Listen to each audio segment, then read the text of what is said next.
Weird Way Media.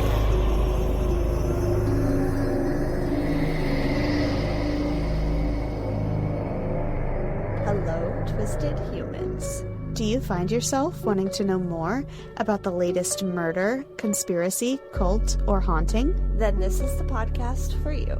I'm Alecia. And I'm Sierra, and this is Twisted and Uncorked. Hello and welcome to episode 156, part 1 of this Twisted podcast in your ears that you love so much. We are on our serial killer episodes, which is nuts. And we're dreading but excited to tell you about this one. It has been a highly recommended serial killer that we are finally ripping the Band-Aid off. It is a more well-known one and is come back into play given some recent documentaries has mentioned his name. But that is your only clue for right now. And reading the episode description. I mean, our titles are super obscure, so I always wonder like who actually reads the description or if you guys just jump in blind. Please let me know because now I'm curious. And I'm also curious to know what your fun fact is for today, Sierra.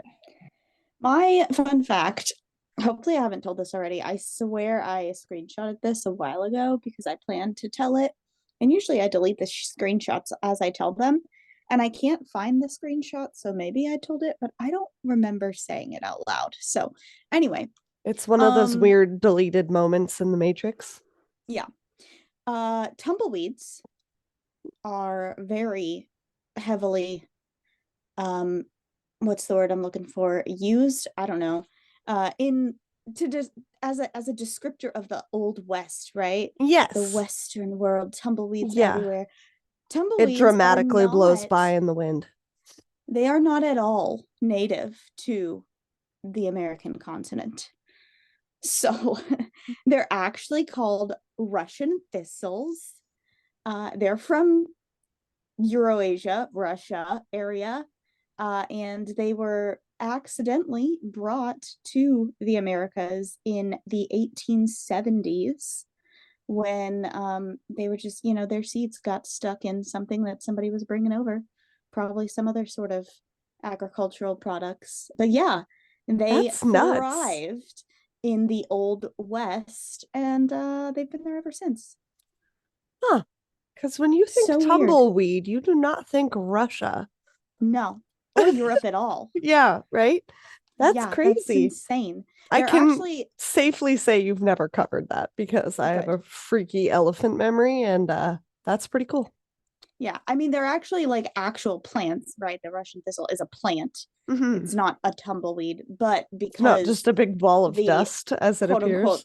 Right, the quote-unquote Old West is so dry that when it dies, it becomes that tumbleweed-like thing. Blowing in the wind? Okay. Yeah. You taught me something new. Weird. I don't know what I thought it was, but I definitely didn't think it was just a plant that was growing like that. Looks like a big ball of twine. Well, it grew green and then it died. That's what happened. My fun fact is not nearly as fun, but it is related to the setting of today's episode, and it is about Willis Tower at Skydeck in Chicago, which they say you can see 4 different states from the top of the tower. You can see Illinois, Michigan, Indiana, and Wisconsin. So I thought that was kind of cool. It's kind of like when you stand on the border and you're like, I'm in Canada, I'm in the US, I'm in Canada. But, you just get to see. Do they let you do that? No. Pretty sure there's like a line. Like border police. But that's what it made me think of, because you can see 4 different states. Or I guess like jumping between 2 different states or 2 different provinces. You can't do that in 2 different countries, guys. This is not what I am recommending, to be clear. If you get arrested by the border police, it is not our fault. You can probably do that in Europe. Probably. Wine. It is starting to get really hot. It is officially summer, at least in my neck of the woods. It's always fucking hot in Alabama. But Not as hot as you have described, if I recall correctly. Yesterday, when Sierra and I recorded, she said it was like, what, 38 degrees Celsius and Yeah. 100 degrees Fahrenheit? That's gross. It is about Yeah. 22 degrees Celsius here, which when you go from like cold weather to that, it's quite a jump. So I'm a little sticky, and I'm going to enjoy this white wine. I also say that in that my window is open, so I apologize if you hear planes or children playing or any of the above, because it is too warm for me to shut it.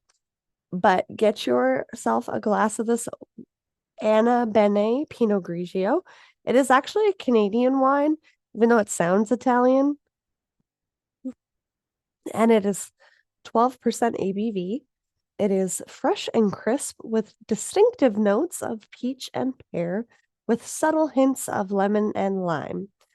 They were inspired by the Italian lifestyle, taking things slowly, appreciating the beauty in everyday moments, hence the name Amma Bene.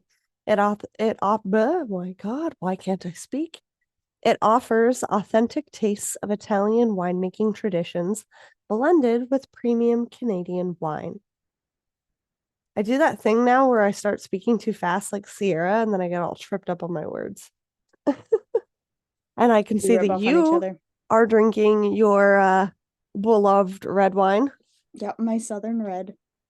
But before we get into this week's super dark serial killer case, we are going to hear a quick promo from our friends over at Live Laugh Larceny, Amanda and Trevin, and we will be right back. So, welcome back. So, I'm just going to start. It'll tell you who we're talking about. 1966 Waterloo, Iowa was a safe neighborhood, the kind where kids played until the streetlights came on and you went in for dinner. They rode their bikes, doors were left unlocked. That was until the legacy that is John Wayne Gacy.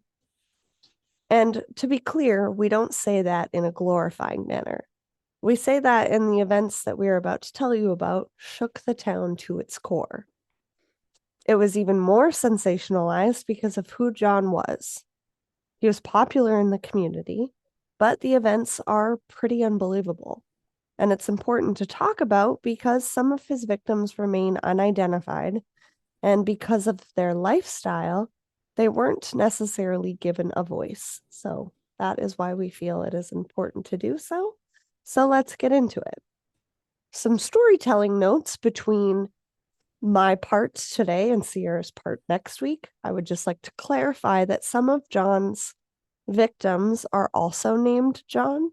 So where appropriate, we bounce back between calling him John and calling him Gacy, just so no one's confused. Okay, so John Wayne Gacy was born on March 17th, 1942 in Chicago, Illinois, to parents John and Marion. He was the middle child and had two sisters. His father worked as a repair machinist as well as fought in World War I, and his mother stayed at home and cared for the children. John was quite close with his two sisters and with his mother, but he and his dad never seemed to really get along. His father had very big expectations for John, and he never really felt like he could live up to them, creating feelings of inferiority. One of John's earliest childhood memories was of his father beating him when he was just 4 years old for not arranging car engine components correctly, stating that it was a skill that he needed to know. His mother tried to shield him from his father's abuses, which resulted in accusations that he was a, quote, sissy, a, quote, mama's boy, and would, quote, probably grow up to be queer. In 1949, John's father whipped him after he and another boy were caught sexually fondling a young girl. I mean, we don't condone violence on this show, especially against children, but that is something that a child should be punished for. That is really inappropriate behavior. Punished with therapy might be good. Yeah. The same year, a family friend began to molest John, and he never actually told his father because he was afraid that it would somehow end up being his fault. In John's words, he loved creating and was very inquisitive about the inner workings of things. He wasn't the rough and tumble type of child of the 50s, as most boys were known for. And given the time that his father grew up in and was a parent in, it's likely that he saw this as a weakness and his intentions were to toughen him up. Not saying that this is all the right approach, but again, it's the 50s of it all. And to be clear, we're allowed to feel sad and sorry for the child that was John Wayne Gacy. It does not condone his actions as an adult. Yeah, you're not the only one who's gone through that. And the other guys didn't kill people. So they didn't have 33 bodies pulled out of their fucking yard. When John was 18 years old, he developed an interest in politics, a theme that would last pretty much his entire life. And he began working as an assistant for the Democratic Party as an assistant for a Democratic Party candidate. That same year, his father bought him a car, and John was expected to pay him back, but it made getting to work a little easier for him. His father used it as yet another thing to hold over his head. And if John didn't do as he said, he would simply take away the keys. John's solution to this was getting another set of keys made. And when his dad found out, he removed the distributor cap to the car, which, from my understanding, is something to do with powering the engine. That's all I understood. Okay. Do you know more about cars? I was like, I don't know what the fuck this is. I feel like I do, but I can't explain what a distributor cap is. So I think it's probably more relevant to cars before you plugged them in to diagnose issues. He withheld it for 3 days, and when he finally replaced it, John ran away to Las Vegas, Nevada with $136 in hopes that he could move in with his cousin. Unfortunately for John, that didn't actually end up panning out. But while in Vegas, he managed to find work as a mortuary attendant for about 3 months. He observed how bodies were embalmed and found that he was quite fascinated with the aspect of death. Warning signs, red flags. Yep.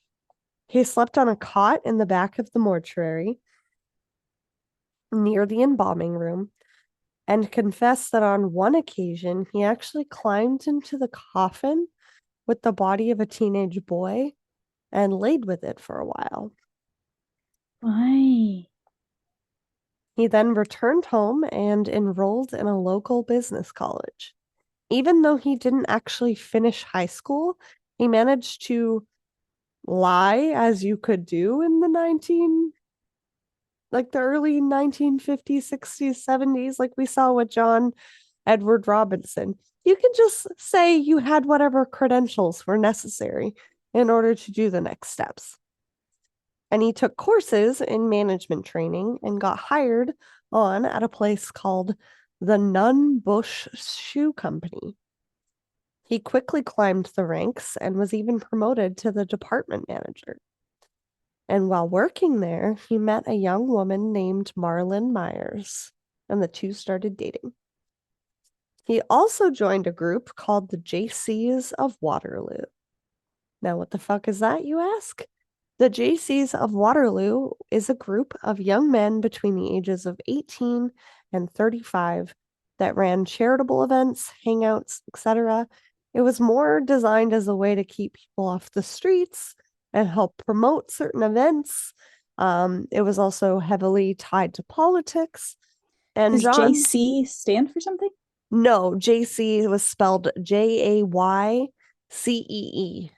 Oh, So okay. yeah. So when I first heard the term JCs of Waterloo, I was like, is this like an a cappella group? Like what am I reading I thought it was about like here? Jesus Christ. Like what the fuck is this?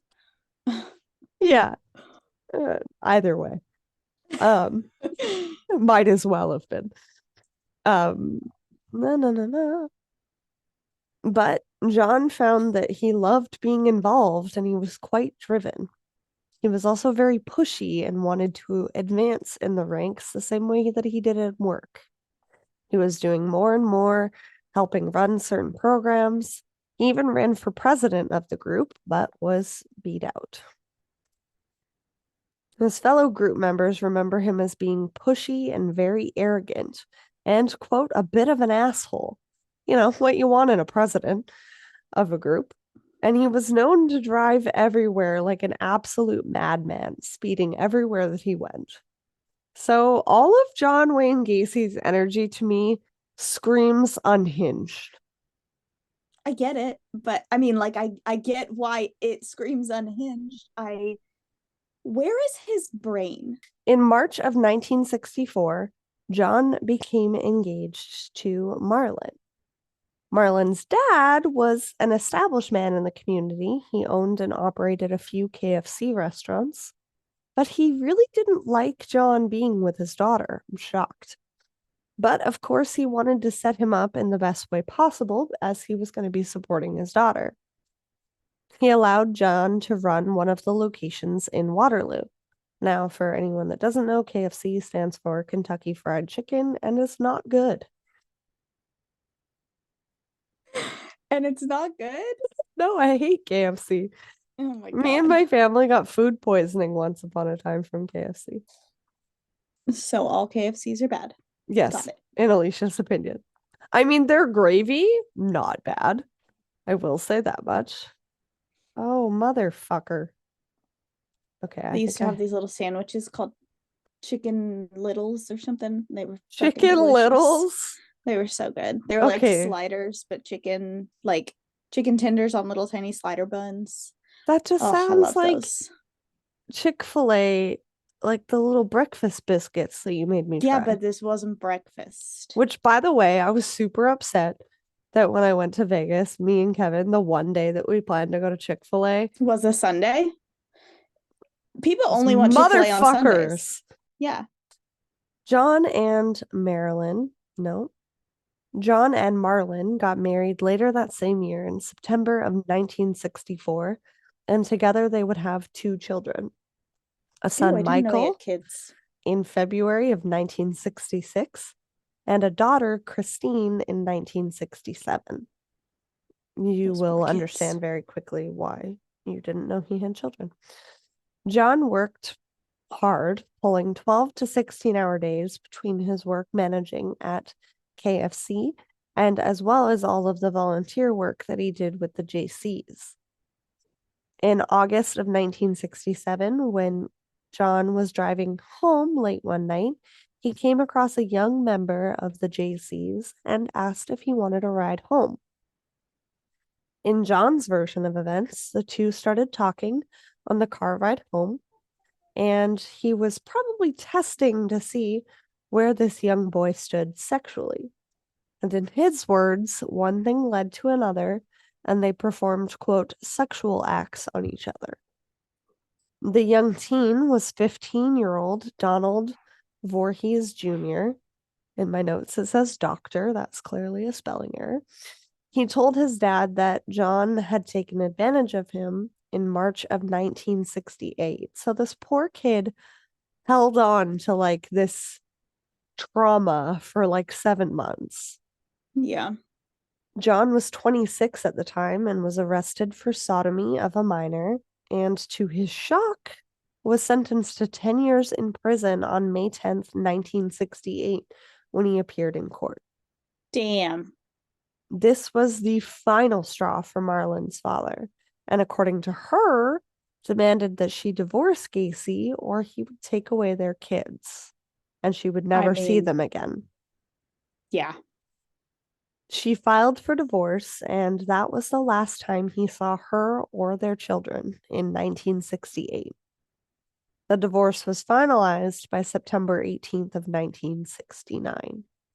So one of the primary sources for our research was the John Wayne Gacy tapes on Netflix, and the way that he talks about, and that was the last time I saw them, it's like he does not give 2 shits. Like he's like, I had kids.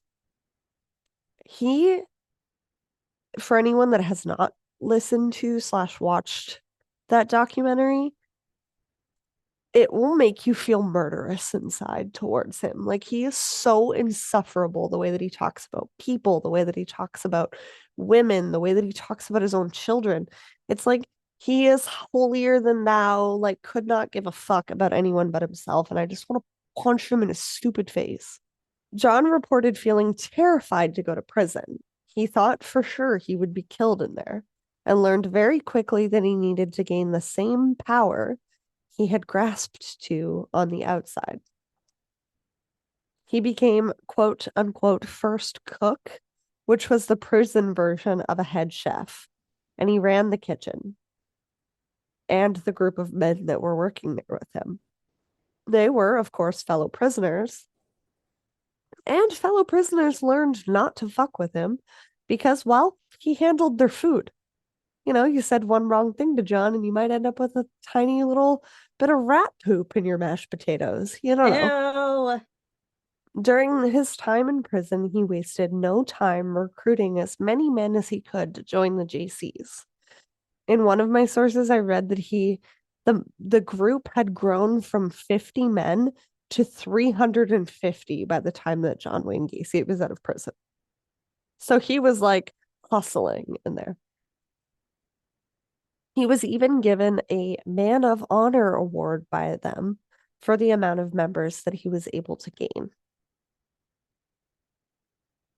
On one instance, while in prison, John saw one man giving another man a blowjob and absolutely lost it. He kicked the man giving the blowjob in the face until he was bloody and unconscious. Why? Like, what? Why is he so upset? Was he jealous? What the fuck is Possible. happening? Like the little games that he played with the younger men in his life and his study of different sexualities, his rage and eventual murder, it was very clear that he struggled with his own sexuality himself, and that came out in the form of rage. Another contributing factor was his father. His father had actually passed away on Christmas while he was in prison. His dad was buried before Gacy even learned that he had died. Obviously, their relationship was quite complicated, but he never even got the chance to mend it. John was released from prison after serving just 18 months of his sentence in 1970. And this, for those who can't see Sierra's face, happens again and again and again and again and again and again and again. Stop releasing people who have the capacity to escalate. I'm not. And reoffend. Yeah. 18 months. He applied That's for parole insane. twice before he was eventually granted it with 12 months of probation. But he was determined to have a fresh start and argued that it would be hard for him to do that in Waterloo, and was granted parole in Chicago, Illinois, where he had grown up. Police stations didn't really talk back then, as we've talked about in endless cases, and no one in the big city really knew of his previous record. So it really was a fresh start. It didn't take long for John Wayne Gacy to reoffend. John Wayne Gacy was determined to get back to that suburban life, Mr. Family Man, that he had had before he had gone to prison. It didn't take long for him to purchase the home in the cozy neighborhood on Summerdale Drive, the eventual house of horrors that he is known for. He also started his own construction / home improvement business called PDM, which stood for Painting, Decorating, and Maintenance. Okay. During the same time period, he met a single mother of 2 daughters named Carol Hoff. They started dating, and a year later, he suggested that she and his girls move in with him. You know, he's got this home, he's got all this space. Why are they paying 2 different, sets of rent? So Carol agrees and moves in with him. Friends of Carol's admitted that she was a little on the insecure side, having just gone through a divorce herself, and it was easy to be swayed by John Wayne Gacy's charisma. On February 12th, 1971, John Gacy was charged with sexually assaulting a teenage boy who claimed that he had lured him to his car at a Chicago Greyhound bus terminal by flashing a fake police badge. Oh my God. Admitting that he was looking for the boy who had run away. The reason that the boy had run away was because he had come out as gay to his family and they didn't accept him. So that was great. But again, this was the time when police stations didn't talk to each other. So yes, he's on parole in Iowa, but here in Chicago, they're like, oh, just a slap on the wrist. He's a community man. Who just impersonated a police officer and sexually assaulted someone. Yeah, but it's his word against a teenager. I know. God. I know. It's fucked up. And this is what allowed John Wayne Gacy to operate for as long as he did and in the way that he did. I'm so glad there's databases now. Thank you, machines. Yeah, right. Robots. Thank you, computers. On June 22nd, his luck would run out, and Gacy was actually arrested and charged with aggravated sexual battery and reckless conduct in response to a complaint filed by a young teenage boy who had claimed that John Wayne Gacy had flashed a police badge and lured him back to his car and forced him to perform oral sex. And in the John Wayne Gacy tapes, he said that it was easy because these boys were gay. They were faced with a person in a position of power, and were determined to not have anything come back to anyone they knew. And were willing to, quote, do anything to keep him quiet. Fucked up. Super fucked up. But unfortunately, these charges were eventually dropped after the boy failed to show up in court. So he was probably feeling embarrassed or feeling like it wasn't something that he could win or would be believed of. In November of 1971, John was wanting to take the next step and get married to Carol. But he didn't want to start the relationship out with any secrets. He told her about his sodomy arrest back in Iowa and admitted to her that he was bisexual, but mostly attracted to women. And that it was during a time of experimentation and was completely consensual.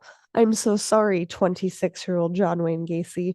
A 15-year-old boy cannot consent to you giving him a blowjob, okay? You're fucking gross. So gross. Somehow, Carol found it in her heart to believe him, or this was her own insecurity in wanting a better life for her and her kids. And on July 1st, 1972, the two got married. And they became the typical Chicago suburban family. You know how that old saying goes, pillar to killer. People that were closest to Carol didn't really see the love from John towards her, and it was more of the idea of her and her daughters and the image that it would portray to the public that was interesting to him. They hosted lavish parties and barbecues at the house, and he was known for loving a themed party. He would invite everyone he knew and used it as a way to network with big names in the political world. He started to get more and more involved in the Democratic world, just as he had done as a teenager. He also dressed up as his own alter ego creation, Pogo the Clown, that Sierra and I have kind of hinted at throughout our conversation here. And fucking creep. Goof around, grope women, take photos with everyone. The makeup was sharp and disturbing and not fun and floaty like usual clown makeup, and it was meant to scare you. His own spooky portrayal. He was once quoted as saying, "Clowns can get away with anything. They can even get away with murder." Don't like that. By this point, his business was a huge success. But all of his employees seemed to be teenagers and young men. He told people that he was helping break them into the industry, teaching them the ropes, helping them learn these skills the right way so that they could carry it with them. People thought it was amazing that he was employing these kids with next to no experience, helping them get a foot in the door. And they didn't bat an eye when it was worded that way, which is fucking terrifying. On July 3rd, 1972, John drove down to the Greyhound bus station around 1 a.m. and picked up a young teenager that was sitting at the station. Like I said, this was a common place for floaters or kids who had run away and didn't really know what their next move was or had become estranged from their families for one reason or another. One reason in the 1970s was that they had come out as gay to their families and that they didn't accept them, which is incredibly heartbreaking. Can you imagine struggling with that as a kid, telling your family, and then having to sit at a gross Greyhound bus station and not know what your next move is and be preyed upon by this fucker? I hate it so much. Like, it. Ugh. Anyway, sorry. He fucking sucks. Okay. And to know that he put on that fucking clown suit just pisses me off even more. You're not allowed to be around children, sir. No. Some of the photos are like really gross. Like he would pull women onto his lap and he would laugh and you would like grope their boobs and be like, her, because I'm a clown and I can get away with anything. No. When I was at the museum in Eastern State Penitentiary Museum in Tennessee. Is that where you got your Bundy shirt? Yes. They had John Wayne Gacy's clown costume there hanging up. Oh, no. In a display case. Yeah. I saw his paintings, or a few of them, at Zach Bagans' museum in Vegas. Yeah. He's fucking gross. Yeah. I'm sorry. According to John's version of events, because in many of these cases, that's all we have, he and the boys started talking about sexual preferences on the drive. So weird how that's the topic of conversation that seems to come up between him and young teenage boys. Yeah. They went back to John's house, had a few drinks, performed oral sex on each other, and Gacy went to bed, allowing the boy to spend the night. At the time, John's garage was detached from the house and was set up as a sort of separate apartment. It was his man cave.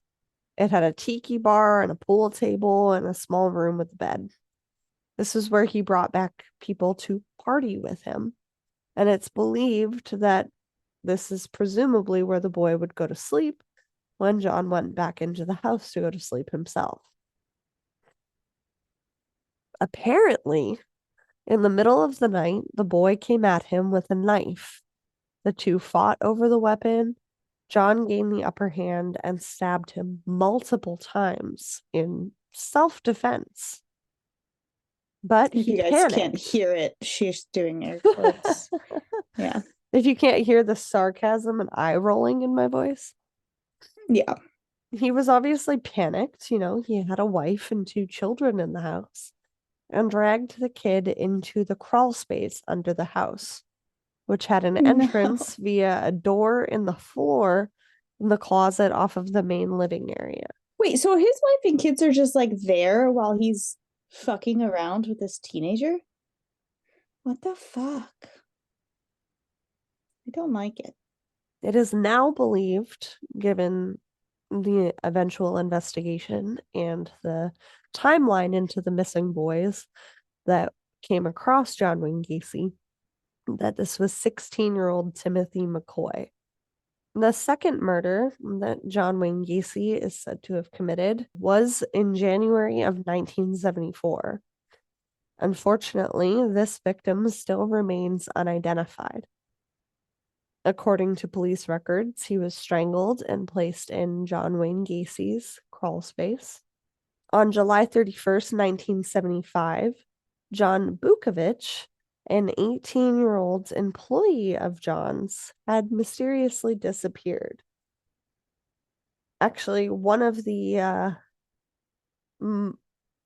biggest pieces of information that we have about John Bukovich came from a fellow co-worker of his and a survivor of John Wayne Gacy's. Apparently, he and Bukovich had bonded over their love of old cars. The co-worker's name was Tony Antonucci, and he had stepped on a nail at one of their job sites. They went back to John Wayne Gacy's house, had some wine, him and John Bukovich. And this is where I'm going to switch to Gacy because this is going to get really confusing otherwise. Apparently, Gacy and Tony had wrestled a little bit because Tony was on the wrestling team at his local school. John had handcuffed him, and Tony miraculously was able to get out. He sneak attacked John when he came back into the room and cuffed him himself. John was quoted as saying, "You're the only one to have gotten out of the cuffs and the only one to cuff me." 2 weeks later was when John Bukovich would go missing.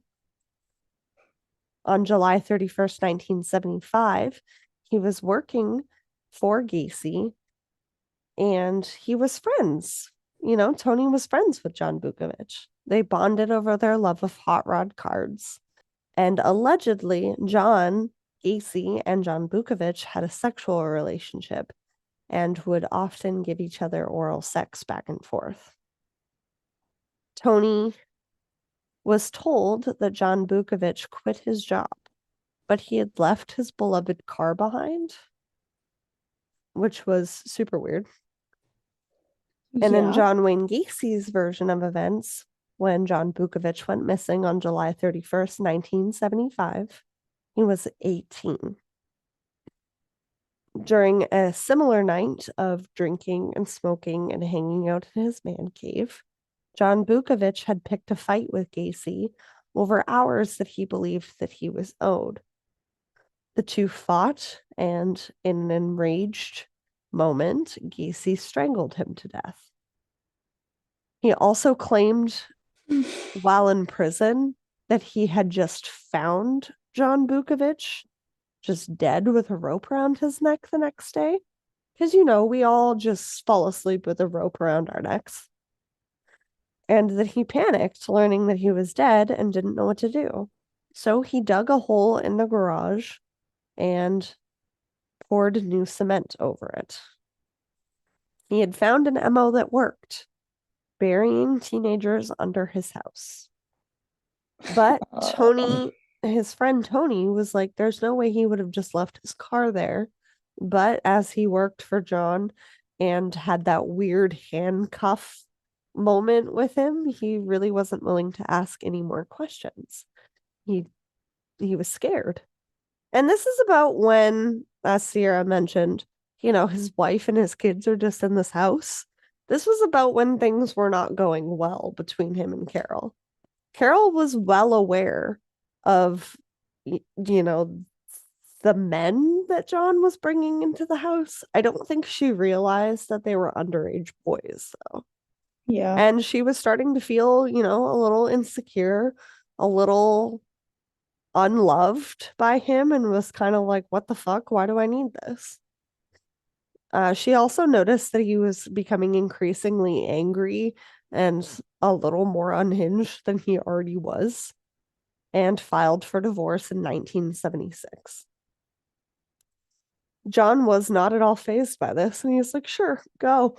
Pack your bags. It'll just make it easier for me to do what I've been doing.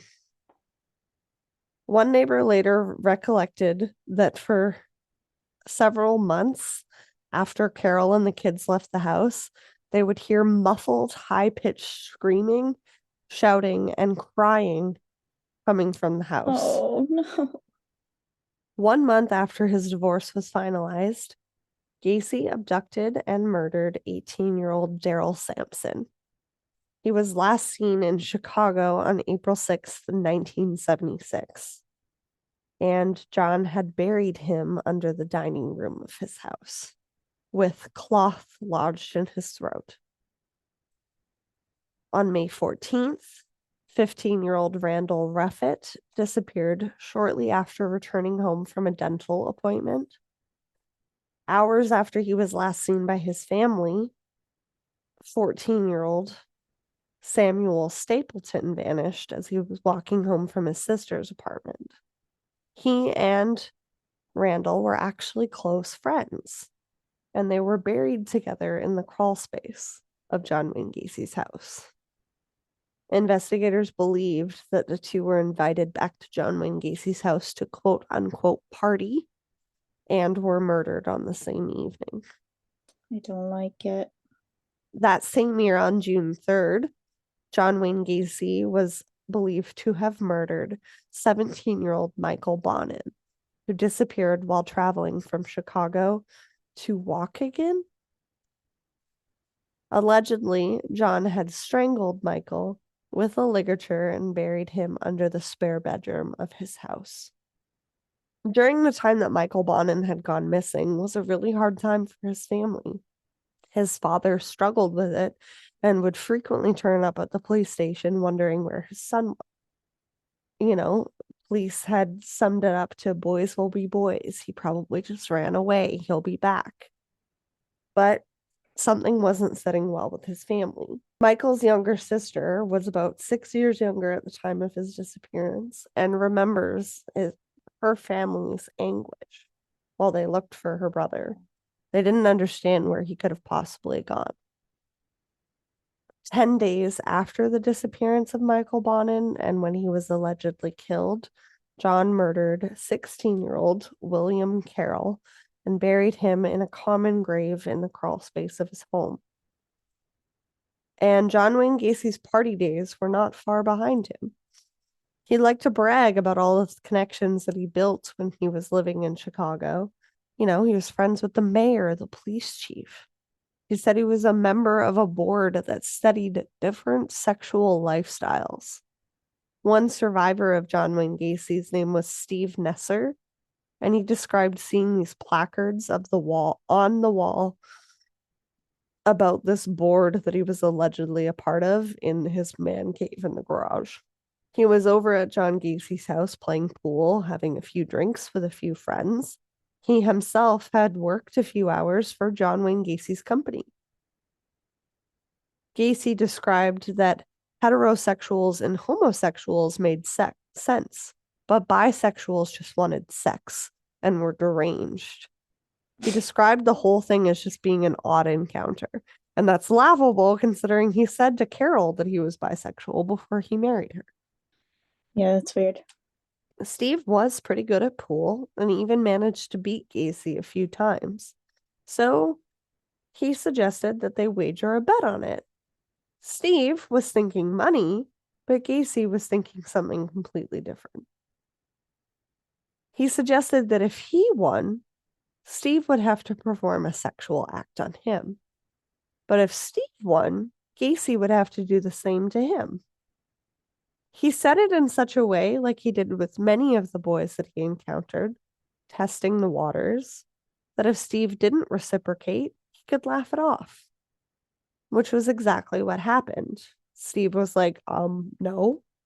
And that's exactly what Gacy did. He just laughed it off.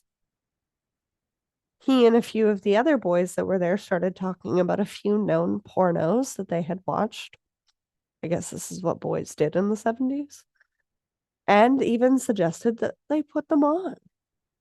He then pointed a gun at Steve and ordered him to take his pants off. And he said that they were going to finish what they had started during the game of pool. Steve complied, but he was obviously terrified. And Gacy just started laughing and told him to go to bed. He played it off as one big joke. By the time that everyone had gone home, Steve really didn't want to drive home with somebody that had been drinking, but also was terrified to stay in Gacy's home. He had a hard time falling asleep after this, of course. And when he did manage to doze off, he woke up to Gacy at his bedside, stroking the inside of his thigh. He was also holding a knife to his throat. Jesus He Christ. laughed it off again and said that he liked to test people psychologically. see how far that he could push them. Just fucking unhinged. Like, all of his energy is just unhinged. Yeah. Between the clown, between the politics, like, just, I hate it. When he and Steve drove to the job site the next morning, John told him that if he ever told anyone about what had happened the night before, that he would kill him. Steve was only 18 years old at the time, and Gacy was technically his boss, so he complied. He was terrified. And this was in the summer of 1976. Unfortunately, Steve was one of the lucky ones, if you consider this encounter lucky. On August 5th, 16-year-old James Atkinson was last known to have phoned his family, possibly from John Wayne Gacy's home, and let them know that he had received a job. His cause of death was said to have been suffocation, and his body, too, was buried in the crawl space. He was buried underneath 17-year-old Rick Johnson, who was last seen leaving John Wayne Gacy's job site on August 6th, just a day after James had gone missing. Between August and October of 1976, John Wayne Gacy was said to have murdered 2 more unidentified males that were pulled from his crawl space on Summerdale Drive. Oh my God. I just don't understand. There's so many bodies under there. I know, and this is only part 1, guys. I'm so sorry. But you're literally, have you not read Edgar Allan Poe? Okay. There's the fucking floorboards, the telltale heart. How do you live like that? They're under your floor. How? On October 24th, 1976, John Wayne Gacy abducted and killed 2 teenage friends named Kenneth Parker and Michael Marino. They were last seen on Clark Street in Chicago. This was a well-known hangout spot for young teens who really had nowhere else to go. It's believed that John Gacy had lured them into his car with the promise of, smoking a little weed, having a little bit of fun back at his house. And that was the last that the 2 were ever seen before being dug out of John Wayne Gacy's crawl space. 2 days later, 19-year-old employee of John Gacy's, William Bundy, disappeared after informing his family that he was leaving work and going to attend a party. It's unclear of where this party was being held, but it is thought that this party was going to be held at John Wayne Gacy's house. William's cause of death was said to be suffocation. He was buried beneath John Wayne Gacy's master bedroom. Apparently, he had only been working for Gacy for a few months. And this is where we are going to end part 1. I'm so, Flabbergasted? interested in the human mind that, some serial killers liked killing because they liked killing. They got off on it, or it made them feel powerful or whatever. Some killers do it out of I have to, or else, I'm gonna get caught having just done what I did to you. Some killers are just you're literally nothing to me because I am the center of the universe, so it doesn't matter if I kill you or not. Some do it as a game. What the fuck is his motivation? They the way that he described some of these boys was what you just said about them just basically being nothing. Yeah. One of the boys that he strangled was actually on his bed that him and Carol used to share, and he was yeah, he was dead and I just had to move his body, when you leave a couple pieces of clothing on your bed, or you stop the day and you end with this and you just got to move it before you go to sleep. It's no, this was a fucking person. This was a child. Yeah. Not some object that's in your way to sleep. It's pretty unbelievable. And the rapid killing and these boys that were either runaways or, just trying to find work or, Yeah. wanting to party and, smoke a little weed because, of course, it wasn't legal and it is the 1970s. He absolutely took advantage of them. And it's heartbreaking because most of these people we don't know anything about other than what their final motives were or when they disappeared. It's just And so frustrating. unfortunately, that is the 1970s of it all. It is the taboo around being gay. It is, people that either came out as gay and ran away or, had run away or become like, ended up living on their own in one case or another and were just looking for a job. And like no one knew, like it's not like they had cell phones back there to be like, hey mom, I just got a job. Like I'm gonna be here for this amount of time. It's like no. Like their family saw them on this day and then who knows what became of them. And Yeah. Sierra will get this more in part 2, but it's shocking how many missing people had that same narrative and during the investigation at John Wayne Gacy's house showed up there thinking that their loved ones might have been there and weren't. Like hundreds and hundreds of people. Like it's heartbreaking. It's absolutely heartbreaking. But yeah, just a monster, an absolute horrible, horrible human. And I'm sorry, guys. Hopefully Sierra has something happy to tell us about that she's thankful about or is happening in her life. Not really. I mean, not that my life is not happy or whatever. Just all the same things. I'm growing plants. I'm Reading books. reading books. We should put that on a t-shirt. I'm pretty much in the same boat. I mean, I just got over a really wicked cold. And I recently learned that if you overwater rosemary, it will turn black and die. Jeez. So RIP to my rosemary plant. I didn't even realize that I overwatered it until I went outside. I was like, why are you black? That is not the color leaves are supposed to be. If you guys are fellow plant lovers yourselves and have any tips and tricks on growing herbs in Canada, please let me know. I am not blessed with the same sun and warmth as Alabama, and I don't have a mini greenhouse. So, well, I'm glad to say that that is the biggest worry that we have going on in our lives right now is whether Yeah. or not we're going to overwater our plants. Yeah. It's pretty good. Yeah, we love you guys lots. Thank you so much for listening. Hopefully, we taught you something new in this part 1.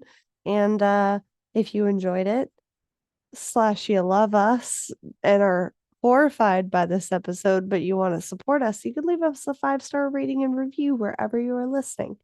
Friendly reminder to download and subscribe wherever you are listening as well, because that helps as well. And if you want some more twisted content, maybe something that's not as dark and twisty, you can join us over on Patreon, where we do some more lighthearted segments as well. And if you want more of me, you can catch me over at the podcast Where the Weird Ones Are, where I talk ghost stories with our friend Kevin. That was released last week on the Friday that you guys were listening to this, so just a few days ago. So go and check that episode out.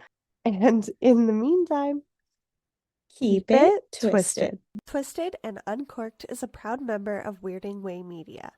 Hosted and produced by Sierra Zorn and Alecia Watson.